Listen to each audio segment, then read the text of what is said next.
Olá, boa noite a todos. Jesus seja conosco, que bom estarmos aqui. É sempre uma alegria encontrar os amigos para falar do Espiritismo, do Evangelho de Cristo e de como nós conseguimos, nos sintonizar cada vez mais com esse Evangelho que tem feito tantas diferenças nas nossas vidas, Nós às vezes pensamos do nosso passado, das nossas vivências, e começamos a refletir como seria nós hoje se nós não tivéssemos um guia, uma luz a nos fortalecer diante de dificuldades, desafios, tantos episódios que a vida nos convida a enfrentar. E nisso nós encontramos os nossos seres amados, afetos, desafetos, mas Jesus, na sua imensa sabedoria, ele vai trazer, reafirmando aquilo que Moisés já tinha falado no seu decálogo, os 10 mandamentos, ele vai compilar então os mandamentos em 2, dos quais nós vamos conversar um pouco aqui, refletindo sobre a caridade. Esse é um tema que está lá no Evangelho segundo o Espiritismo, no capítulo 15, e já discutimos bastante, já aprendemos bastante sobre esse tema, Já conversamos bastante sobre esse tema. Mas há sempre espaço na nossa mente, no nosso coração, para nós nos deliciarmos com o alimento que o Evangelho nos traz, O evangelista Mateus, ele, num belo poema, ele vai dizer assim: como o Filho do Homem está na sua glória, e todos os santos anjos com ele, então o Rei se sentará no trono da sua glória, e todas as nações se unirão, e o Rei olhará para a sua direita e dirá: vem, bem-aventurados do meu Pai, herdem o que foi preparado para vocês desde o começo da criação. Porque eu tive fome e vocês me deram de comer, eu tive sede e vocês me deram de beber, eu estava nu e vocês me vestiram, eu estava doente e vocês foram até mim. E quando diante da multidão vozes exclamaram: mas Senhor, eu nunca te vi com fome, e o outro diz: eu nunca te vi com sede. Então Jesus vai dizer que toda vez que vocês fizerem aos meus pequeninos, vocês estão fazendo a mim. E essa é uma caridade de dar. Toda vez que nós nos dispusermos a esse gesto, a essa ação bondosa de dar, nós estamos fazendo então caridade. A Joana de Ângeles vai dizer que o primeiro passo da caridade é nós colocarmos a mão no bolso. E a gente tira lá uma moeda, que não deixa de ser um ato nobre. E o segundo passo é quando nós colocamos a mão no coração. E aí nós estamos mexendo então com as nossas emoções, com nossos sentimentos. Nós nos compadecemos então com aqueles que estão ao nosso redor. Mas essa caridade de dar, que nós vamos falar aqui, depois vamos falar de receber também, porque é importante isso. Essa caridade de dar tem diversas minúcias, porque quando Jesus se referia ao termo da descrição de Mateus, ele falava assim: toda vez que vocês fizerem os meus pequenos, vocês estão fazendo a mim. Ele faz um convite, então, primeiro a fazermos a Ele. Eu faço a Jesus por intermédio dos pequenos dele. Então ele é tão gentil que ele não pede que nós façamos direto, aos pequenos. Toda vez que vocês fizerem aos pequenos, vocês estão fazendo a mim.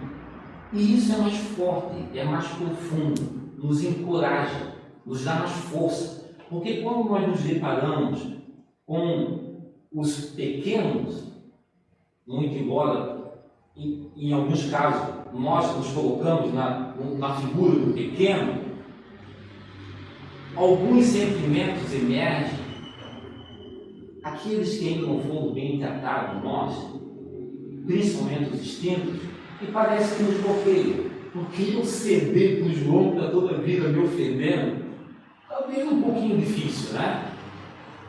Tem diversas questões que acabam me dificultando o processo. Agora, quando eu me propunho a fazer para Jesus por intermédio de alguém, intercedendo por alguém, eu acabo tendo um pouco mais de coragem.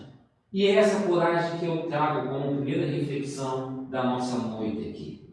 Nós precisamos de estratégia, sim. Nós sempre usamos de estratégia, né? A mãe tem uma estratégia maravilhosa para fazer o bebê que não quer comer, né? Brinca de aviãozinho, faz um monte de coisa, faz cenário, faz teatro, faz tudo, né? Mas o objetivo, na maioria das vezes, é alcançado. E como é um objetivo nobre, isso nos motiva ainda mais.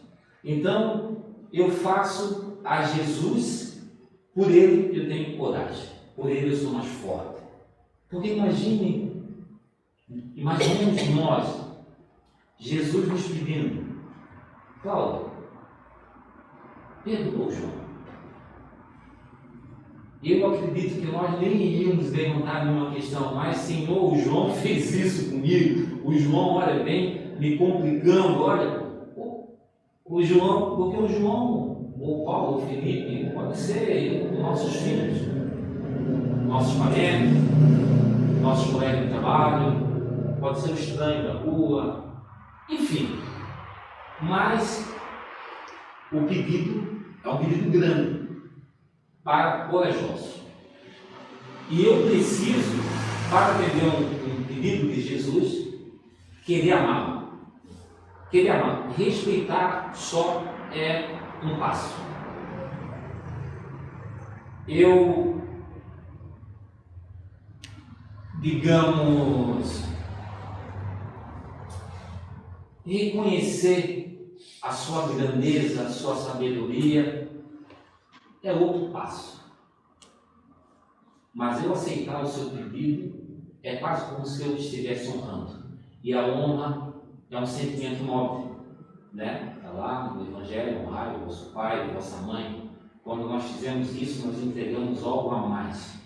Então, por isso que é um desafio nobre e grande para aqueles que realmente querem se despir do que são, colocar outra vestidura e começar uma caminhada diferente. E Jesus vai falar nos pequenos e ele não decifra quem são os pequenos. Porque quando pensamos em pequeno, podemos até fazer comparativo de estatura, ou pensar numa criança, ou sei lá.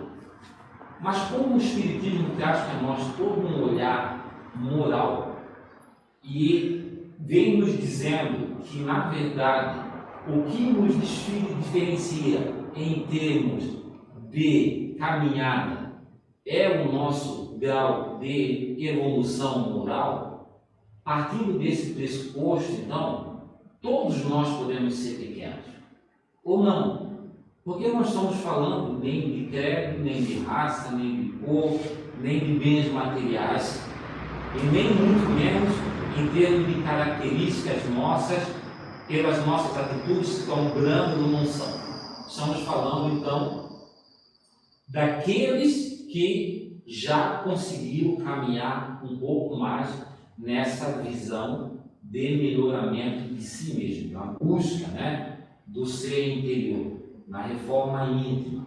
Então, esses pequeninos, se nós pegarmos essa lente, são aqueles que ainda não conseguiram apressar o passo. São aqueles muitas vezes que estão atrasados na jornada. São aqueles muitas vezes que estão presos na ignorância. E estão até algemados nos seus vícios, nos delitos, contra si mesmo, né? Por isso que Jesus é considerado o juiz justo. Porque a lei julga. A lei divina é tão perfeita que ela mesma tem seu mecanismo dentro do amor de dar para cada um aquilo que cada um precisa para reaver a si mesmo. Então, se nós olharmos por essa ótica, os pequeninos são todos aqueles que ainda estão com a marcha um pouco lenta. E aí pode ser, por exemplo, político, pode ser um pastor, pode ser um doutrinador, pode ser um empresário, pode ser um andarilho, pode ser quem quer que você possa imaginar. Pode ser minha esposa, pode ser meu esposo, pode ser meu filho, mas é o pequeno, com esse olhar, porque Jesus disse que não veio para os sãos, né? Ele veio para aqueles que são doentes, e doentes da alma. E essa doença, em menor ou maior grau, mesmo que nós não queiramos, nós ainda o somos, né? Então nós podemos encontrar os pequenos com esse olhar. E quando eu olho isso, para nós que já conhecemos um pouquinho da doutrina, e percebemos que o outro, ao me ofender, ao me agredir, ou a negligenciar uma lei, ele está contraindo um delito perante as leis divinas, me facilita utilizar a compaixão e exercer a caridade. Olhando o pequeno de Jesus. Ali o pequeno, aqui Jesus. Faça Jesus pelo pequeno dele. Porque nós vimos muitos dos homens, e por quantas vezes nós vemos tão inchados de orgulho, de egoísmo, de posicionamento do certo e do errado, de querer ter razão, e aí nós nos parecemos muito fortes e grandes. Mas nada, gente. Somos pequenos. É isso que nos torna pequenos espiritualmente, né? Então, quem são? São muitos. E quando eles surgem, a todo instante, é só eu trocar a lente que eu consigo enxergar. Porque, por exemplo, a nação está vivendo alguns momentos que nós temos um convite para exercitar a brandura e a paz nossa, ou para permitir que essa agitação toda nos engula e nós ficamos numa situação de, por exemplo, se você escolher A, você vai ter esse mal. Se você escolher B, você vai ter esse outro mal. E aí eu pergunto às pessoas, onde é que está Deus nisso tudo aí? Onde é que está Deus nisso tudo? O nosso planeta é regido, né, por esse Pai tão bondoso, que tantos feitos tem, que nós não precisamos nos preocupar com essas coisas passageiras e rotineiras que são desafio para nós. Nós precisamos sim contribuir e orar. Bom, lá no Livro dos Espíritos, então, nós temos a questão 886, já é uma questão sabida por todos nós, né? Qual o verdadeiro sentido da palavra caridade, como entendia Jesus, né? Benevolência para todos, indulgência para as imperfeições dos outros e perdão das ofensas, né? É uma frasezinha curta, mas tem tanta coisa aqui dentro. E aí a gente pode olhar para qualquer um dos lados aqui, que a gente tem a felicidade de estar incluído nesse processo. E como eu falo felicidade, porque é muito bom a gente saber o que precisa, né? Benevolência, vamos lá, que se exprime na boa vontade e na disposição de praticar o bem. Então, benevolência bem, indulgência, que é elemência e misericórdia. Clemência e misericórdia, como as imperfeições alheias. E perdão, que é o ato de desculpar a ofensa. Nós temos que fazer o bem, misericórdia e o perdão, uma desculpa, né? O óculos está faltando já, um pouco de longe, um pouco de perto, eu tenho tanto, meu Deus do céu, tenho tanto óculos que... Então, com isso, a gente tem uma referência do que seria a caridade ensinada por Jesus. Perdão, misericórdia e a prática do bem. Então, toda vez que nós estivermos fazendo isso, seja em pensamento, seja em ação, seja não fazendo nada, só não pensando no mal, só não querendo o mal, nós conseguimos nos aproximar desses 3 pilares. E aí, eu vou perguntar a vocês, fazendo a pergunta para mim também. As oportunidades ou os elementos que surgem no nosso dia permitem isso para nós? Será que nós temos no nosso laboratório diário, íntimo, oportunidade para o exercício dessas questões? Eu acho que temos. Eu acho até que vocês concordam comigo. Será que nós estamos parando um pouquinho para observar isso, quando é o momento da gente esquecer o nosso olhar e ir direto ao foco daquilo que nós já entendemos que é bom para nós, é melhor e é necessário? Porque essas questões, elas nos aproximam de quem? Dos ensinamentos de Jesus, que nos facilitam a nossa melhora, que nos projetam a crescermos moralmente um pouquinho mais. Então a questão é, temos essas ferramentas, paramos para observar, daí que a questão já começa a ser um pouco mais delicada. Porque nós precisamos parar para refletir sobre essas questões. As questões do dia a dia nos envolvem tanto, nos abraçam tanto, que nós não percebemos. E como vimos, já passou já. Porque a nossa matriz ainda está muito endurecida e enrijecida. A nossa matriz, os nossos hábitos, os nossos costumes. E aí nós precisamos fazer uma revisão geral. Eu iniciei um tratamento no ano passado. E nesse tratamento eu precisei rever algumas coisas sobre a minha forma de pensar. Mas muitas dessas coisas, em particularidade minhas, que já estavam ali já sedimentadas, concretizadas, porque, tipo assim, eu sou assim. Eu sou assim. E tem coisas que parecem até que são boas. Por exemplo, a minha mãe é muito acelerada, sempre muito acelerada. A minha mãe não para nunca. E eu também, sem perceber, não parava, estou me esforçando.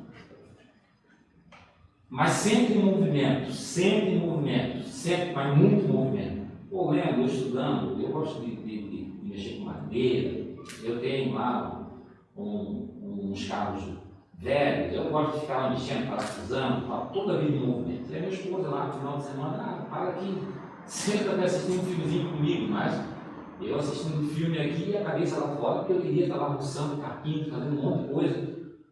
E aí, daqui a pouquinho, eu parei e percebi, com um pouco de reflexão, me ajuda, que era um movimento involuntário que estava me fazendo mal. Porque a mente não cessava. E aí eu estou levando ao limite essa ferramenta, esse santuário que é o corpo que Deus me deu.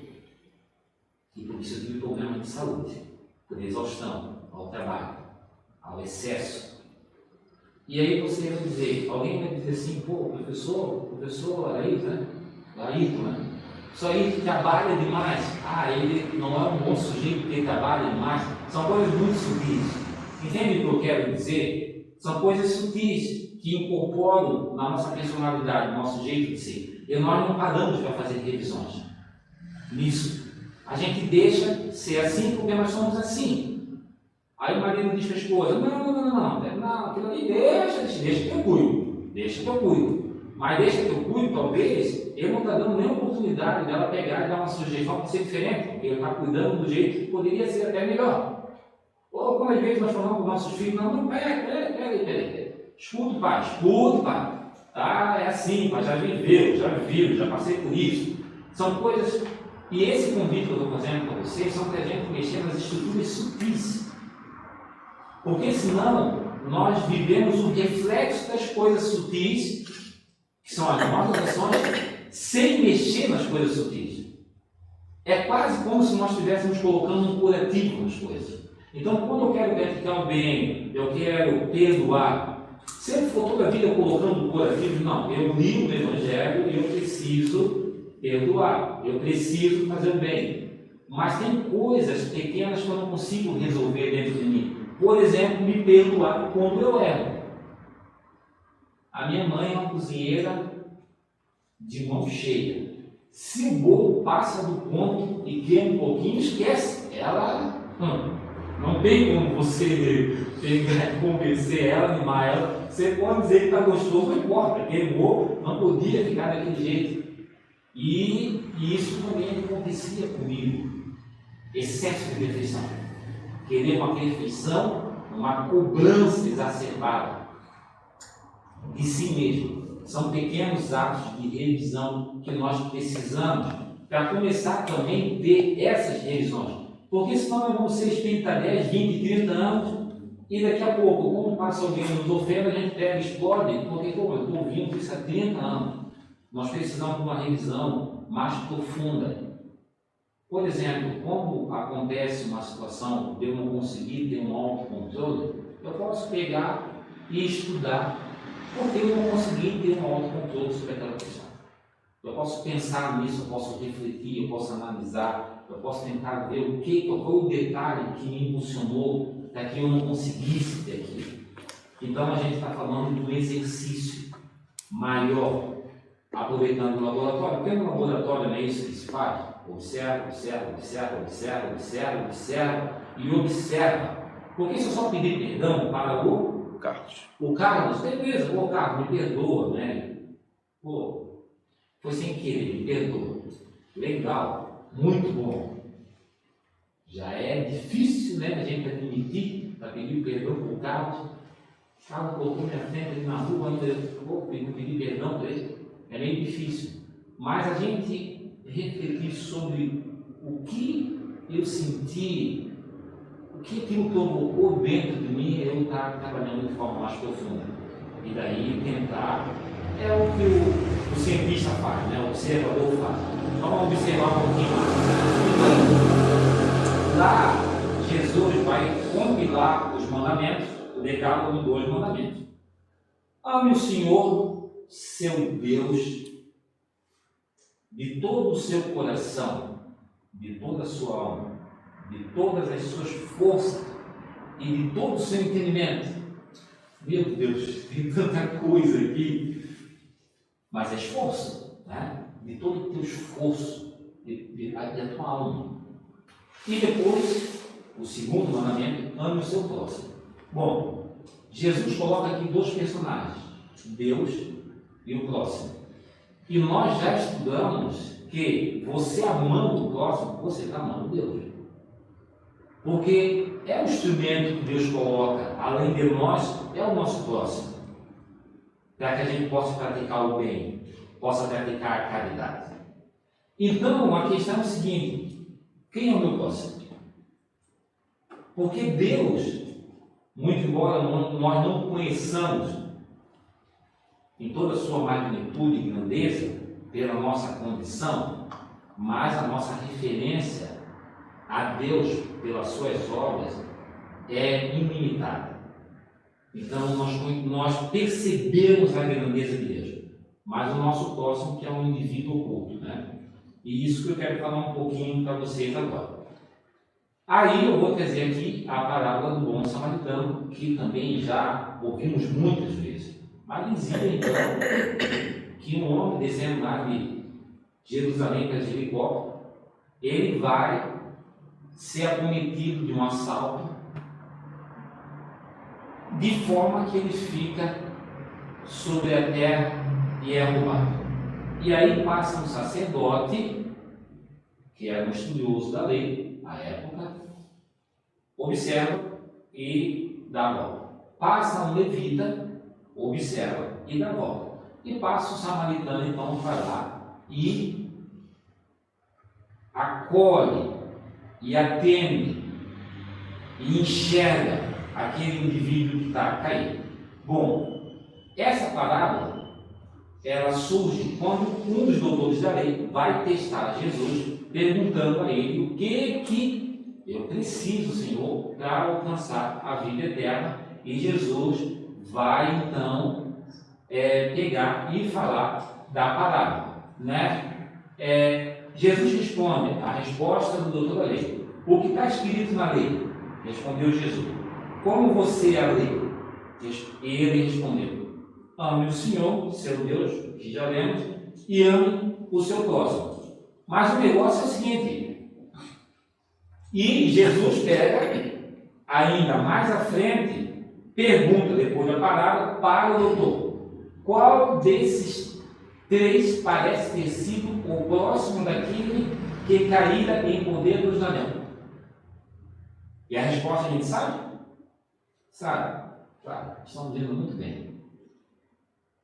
Eu aqui estou me complicando, né? Nesse negocinho aqui. Então, o doutor respondeu. Vocês olham que a sabedoria de Jesus era tão grande que ele permite que o próprio,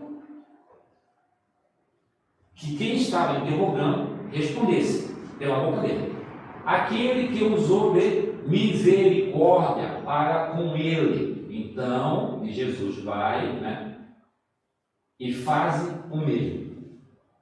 Então, o próximo, quem que é? Aquele que usou de misericórdia é o próximo do caído. Então, o nosso próximo, quem que é? Quem esses dois são? O próximo. O que teve misericórdia foi aquele que caiu. O que teve misericórdia. Então, o próximo, ele emerge a partir do momento que eu pratico a misericórdia, a bondade, o amor, o exercício, que nós podemos chamar de caridade,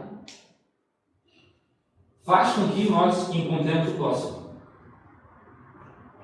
Porque aquele homem caído podia ser o próximo de qualquer um, do sacerdote e do levita, e de qualquer outro. Mas eles não aceitaram como próximo.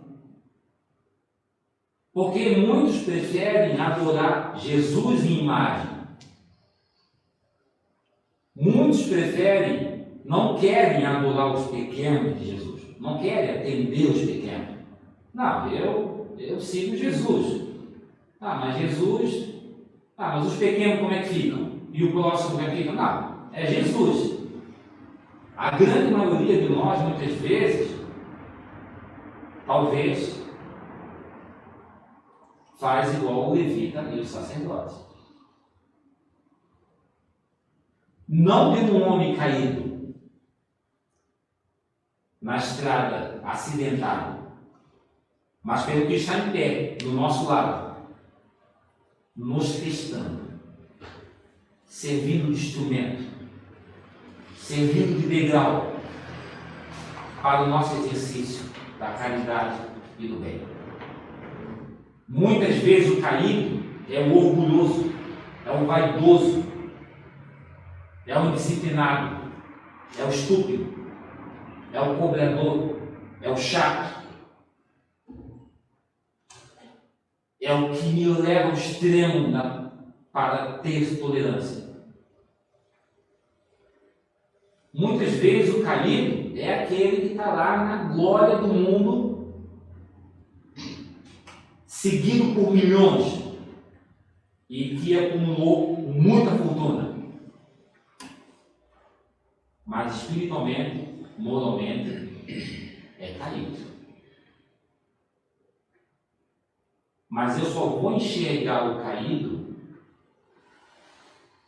E só vou conseguir convertê-lo em próximo, o meu próximo, quando eu me tomar de misericórdia. Quando eu me tomar de bondade. Quando eu disser, Senhor, eu vou fazer para ti. Se eu não consigo fazer por ele, eu faço por ti. E o meu próximo surge.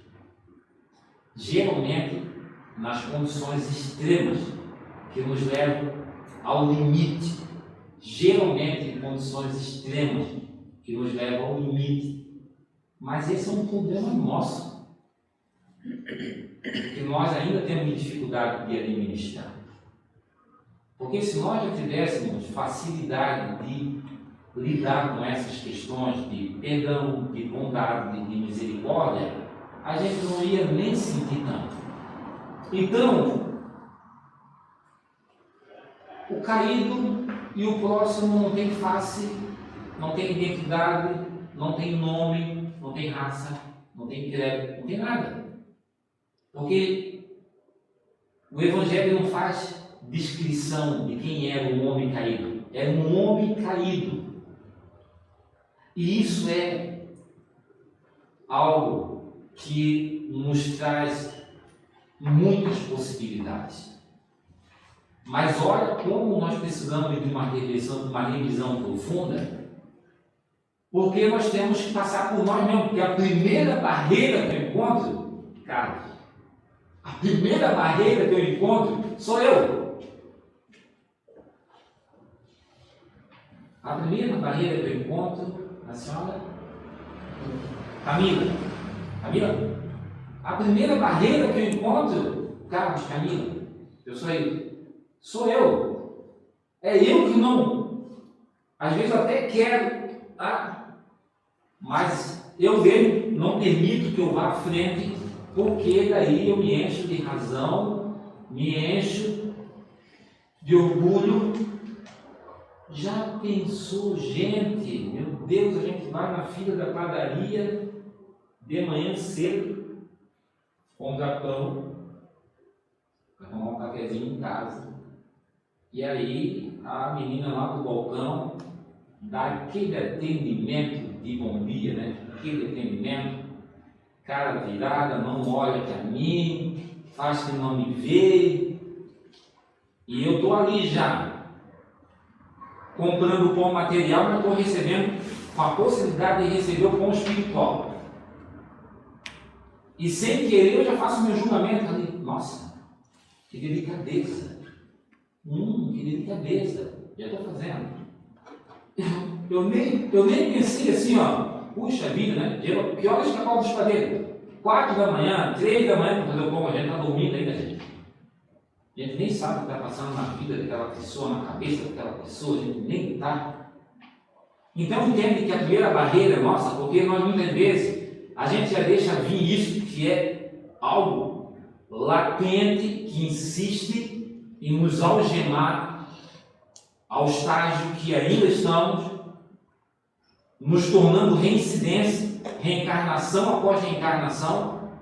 Porque imagina, eu estou indo lá, eu sou prudente, ela devia, no mínimo, me atender de forma decente, com respeito, olhar para mim, e eu sou prudente.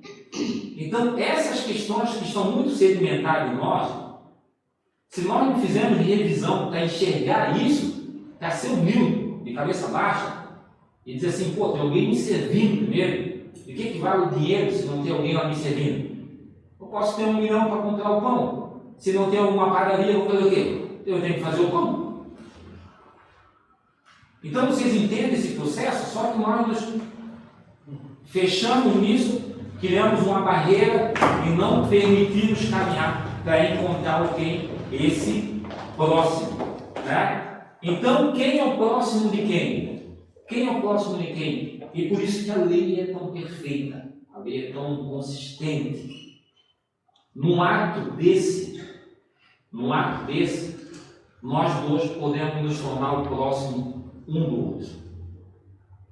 Outro dia eu me deparei com uma pessoa, e aí tinha dado assim uma indisposiçãozinha e tal, mas foi coisa assim, daí,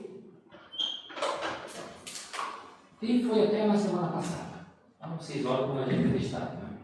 Daí eu saí para andar de bicicleta, dar uma pedaladinha, e eu fui num caminho bem diferente. Daí quando eu estava voltando, eu encontrei esse indivíduo, esse abençoado. Eu vi uns 100 metros. A primeira coisa que veio já na minha mente é o seguinte: já vou passar disfarçado, já direto. Daí isso veio do lado esquerdo, do lado direito veio um anjinho da guarda. Não, calma. Você já não tem uma palestra marcada lá? Como é que você vai falar? Eu vi a palestra marcada para perdoar, para fazer caridade, para coisa. Eu falei, que será? Meu Deus, não faz isso comigo. Ui, deixa para a próxima vez. Aí vem a bendita da consciência e eu peguei, coloquei a bicicleta na frente dele, trouxe a bicicleta, pô, sou eu todo, cara. Eu queria que você me perdoasse. Ele disse, poxa, ele tinha que te encontrar, queria te pedir perdão. Então, nós nos tornamos próximos um do outro. Naquele momento, porque talvez eu era caído, que não estava mantendo a guarda alta. Quando ele me pede perdão e eu peço perdão, nós nos tornamos o próximo do outro e o amor, ele acaba ocupando esse lugar maravilhoso que precisamos que ocupe o nosso coração. E eu quero falar um pouquinho dessa caridade de receber, né? Nós buscamos aqui identificar então o pequeno de Jesus, nós buscamos buscar a caridade de dar pela parábola do bom samaritano, onde o samaritano deu então, né? Ele deu de si pelo aquele indivíduo. E aí eu quero falar um pouquinho, que a gente já ia concluindo, sobre a caridade de receber, que é uma coisa muito legal também. No Evangelho segundo o Espiritismo, lá no capítulo 25.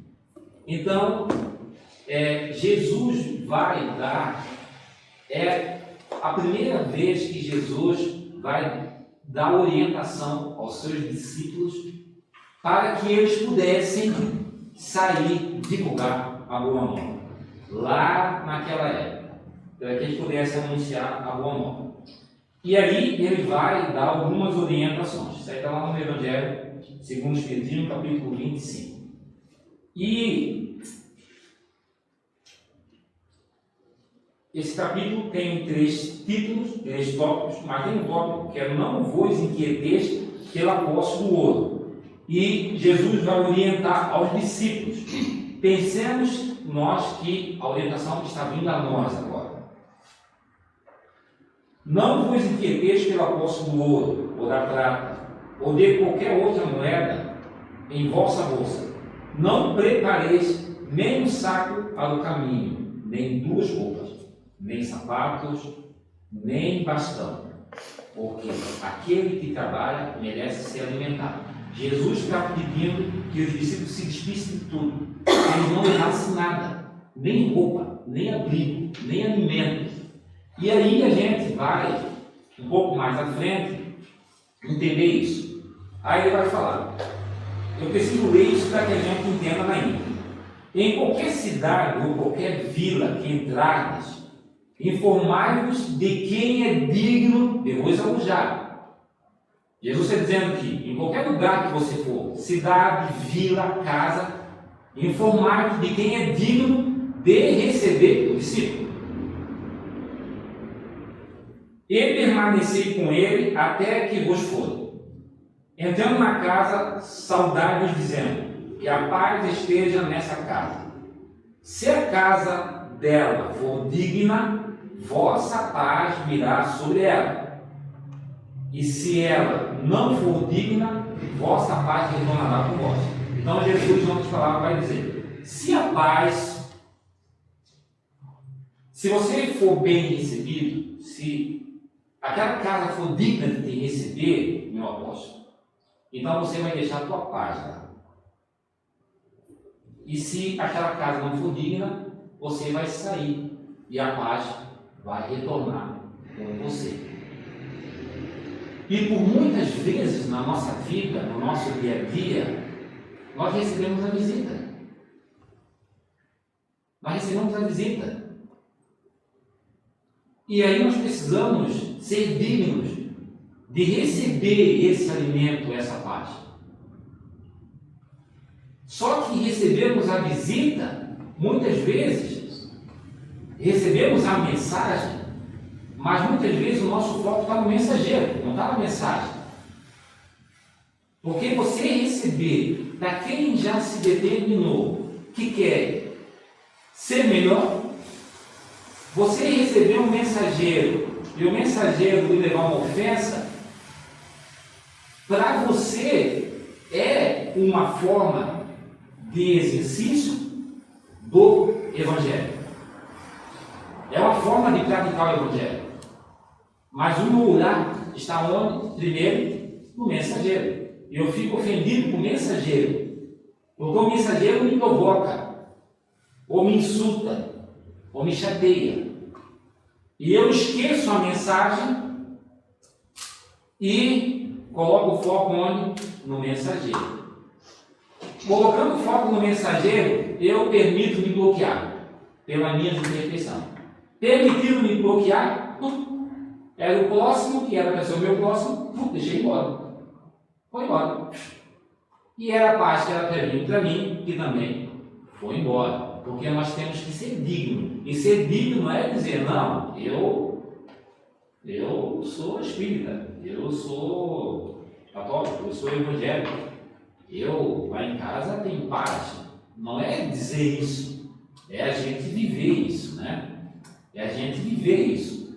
Porque a lei, ela é do plantio, da semeadura e da colheita. Então, se eu não semear, eu não colho. Então, quando Jesus recomenda, leve a paz com vós, não é porque ele vai castigar nenhum de nós. É porque nós precisamos merecê-la. Nós precisamos merecê-la.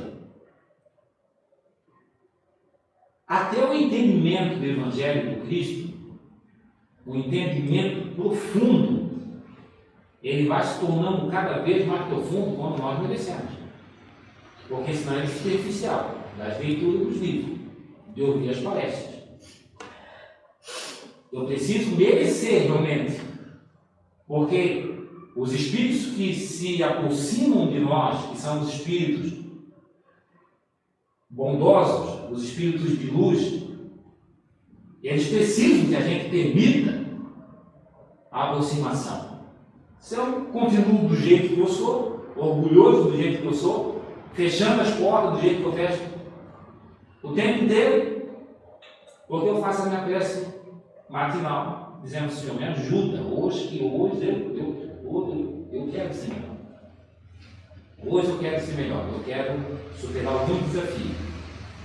Aí no comecinho da tarde já, pronto! O fulano ia fazer um pix, não fez, meu Deus do céu, acabou. Já acabou, já tudo. Então a gente permite essas interferências, né? Mas enfim, tá. Para finalizar aqui, e aí a gente vai entender o porquê que Jesus pede para que os discípulos saiam daquela forma, desprovidos de tudo. Ao lado do sentido próprio, essas palavras têm um sentido moral muito profundo. Jesus ensinava assim aos seus discípulos a se confiarem na providência divina. Primeiro, confiança na providência divina. Depois, estes, nada tendo, estamos desprovidos de tudo, poderiam tentar a cumpridez daqueles que os recebessem. Era o meio de distinguir os caridosos dos egoístas. Então, o meio de distinguir quem era caridoso era os discípulos chegaram disfarçados. Os discípulos chegavam disfarçados, porque naquela época, pelo que a história conta, era um bem recebido quem mostrava ostentação, quem mostrava luxo, quem mostrava poderes, quem mostrava prata, quem mostrava ouro. Mas daí Jesus pede para os discípulos saírem divulgando a boa nova como andarilhos, desprovidos de qualquer coisa. Então, quando uma casa abrisse uma porta para um andarilho e o recebesse bem, aquela casa seria uma casa digna. E aí, aquela casa e aqueles que estivessem naquela casa mostrariam que são caridosos. É a caridade de receber. Porque a boa nova está indo para lá. E a partir do momento que eu recebo, eu estou praticando caridade. Os discípulos estavam indo levar a caridade e quem recebe estava praticando a caridade. Agora, convertamos isso no exemplo prático para nós. Muitas vezes nós estamos indo fazer algo para alguém e até estamos indo bem intencionado e a pessoa nos repele. Ela teria a oportunidade de receber isso à bondade, mas é uma decisão dela. Ela teria a possibilidade de receber a paz, mas ela repele. E a paz fica conosco. Porque ao término do capítulo, ele vai dizer que nós não forcemos o pensamento religioso e os princípios dos outros. Então, é um processo tão fabuloso e maravilhoso que quando nós buscamos exercer realmente o amor do Cristo pela prática da caridade, nós nos envolvemos numa sintonia maravilhosa. Um processo, um mecanismo perfeito, onde eu consigo enxergar o pequeno, onde eu consigo fazer que o caído se levante à minha frente, levantando a minha frente eu encontro o meu próximo, e encontrando o meu próximo eu consigo amá-lo do jeito que Jesus ensinou, e amando eu consigo amar Deus, porque eu achei meu próximo. Então a caridade é tão bondosa que ela permite que nós a praticamos doando e a praticamos também recebendo. E que o Cristo nos guarde a todos, para que nós tenhamos força e coragem de enxergá-lo através dos seus pequenos. E que aqueles indivíduos sem face comecem a ter face, e nós consigamos percebê-los ao nosso redor. Maria Teresa diz que as mãos que ajudam são mais sagradas que os lábios que rezam. Muito obrigado, meu irmão.